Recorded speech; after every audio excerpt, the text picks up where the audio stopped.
వైజాగ్లో బైక్ అయితే తీసేసుకున్నాను. ఇప్పుడు తీసేసుకొని మనం స్టార్ట్ అయిపోయాం ఆర్కే బీచ్ వెళ్ళడానికి. సో వైజాగ్కి రావడం, ఆర్కే బీచ్ చూడకుండా పోవడం అయితే సమస్య లేదన్నమాట. ఇక్కడ రోడ్లు మాత్రం చాలా విశాలంగా ఉంటాయి.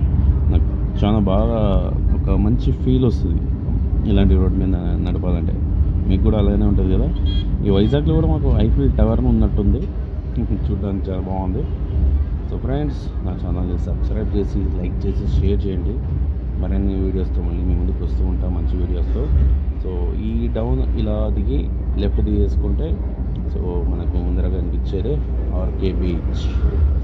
ఇదేనండి. సో ఫ్రెండ్స్, మళ్ళీ ఇంకో వీడియోతో మళ్ళీ కలుస్తా. సో దగ్గర నుంచి మళ్ళీ ఇంకో వీడియో పెడతాం మీకు. So friends, bye. నా ఛానల్ని షేర్ చేసి, లైక్ చేసి, సబ్స్క్రైబ్ అయితే చేయండి. థ్యాంక్ యూ దోస్తులు. ఉంటా దోస్తులు.